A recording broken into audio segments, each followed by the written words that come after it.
Čau, tu Jerry z Mockup Space a dneska som si pre teba nachystal nejaký návod, ako nainštalovať presety, ktoré si stiahla u nás vlastne na Hero Hero do Lightroomu. Používam cloudovú verziu, podotýkam, pretože sa mi synchronizuje so všetkými zariadeniami, tak ako s mobilom, tak s tabletom, i s tým desktopom, s tým počítačom a jednoducho prenášam vlastne si tie presety medzi zariadeniami easy peasy.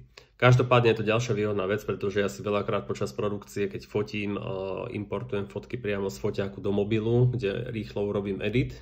Tým pádom sa mi to nejakým spôsobom páči a potom, ak sa za týždeň dostanem vlastne k tomu desktopu, k nejakej postprodukcii, tak už tam ten edit viem preniesť jednoducho z mobilu proste do desktopu, kde sa mi to zosynchronizuje a vykopírujem si odtiaľ vlastne ten preset.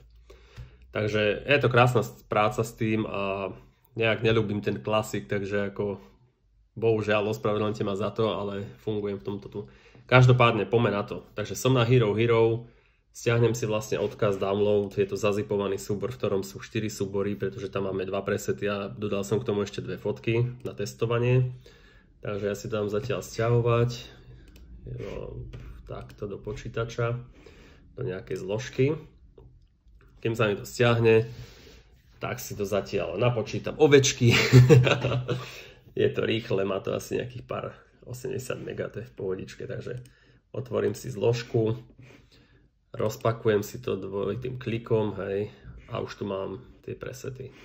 Takže pôjdem do Lightroomu, hovorím cloudovej verzii, môžem si to zavrieť, aby sme ešte od začiatku, takže máme pravý panel, hore je edit, Ečko je klávesová skratka.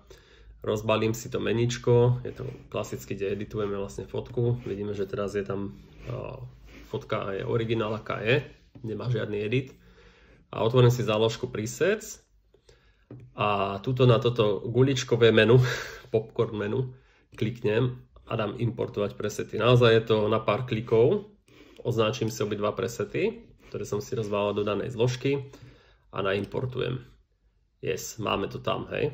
Takže teraz už jediné, čo stačí, kliknúť na nejaký z tých presetov, aj vyberiem si ktorý, dajme napríklad aj z Blue, kliknem a ešte môžem meniť jeho intenzitu toho efektu, hej. Takže môžem si to uberať, pridávať rôzne, hej, ja to nechám na stred, alebo si môžem prepnúť ešte ten druhý preset, hej. Takže zase dá sa uberať aj originál, prituhnúť kadejako.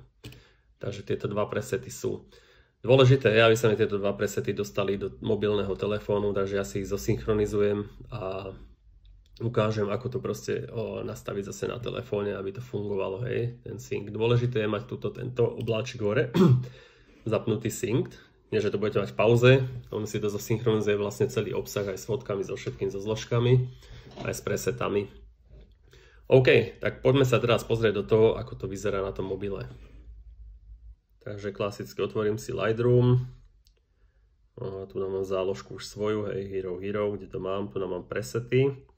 Dôležité je tu na vpravo hore, aby ste si zapli toto tlačítko Show Partially Compatible Presets. Šup. Takže teraz by mi to už malo zosynchronizovať. Yes, mám to tu na, hej, vidíme, že už sú tu tie presety a už si jednoducho len kliknem. A už to tu mám. Takže môžem si medzi nimi, dá sa tu nastavať tá intenzita toho efektu, hej. Kliknem na to a môžem ju ešte upraviť. Takisto tuto. Takže je to jednoduché, dôležité, ako som hovoril, treba mať toto zapnuté, túto vec. No a každopádne už toto nájdeme v tvojich záložke, tvoje presety.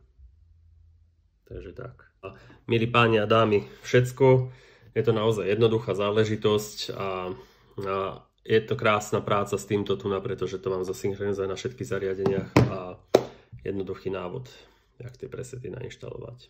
Je za nami u konca, každopádne sledujte Hero Hero ďalej, budeme takéto všelijaké vychytávky dávať ďalej a najbližšie toho bude teda zaujímavé veci. Tak čau.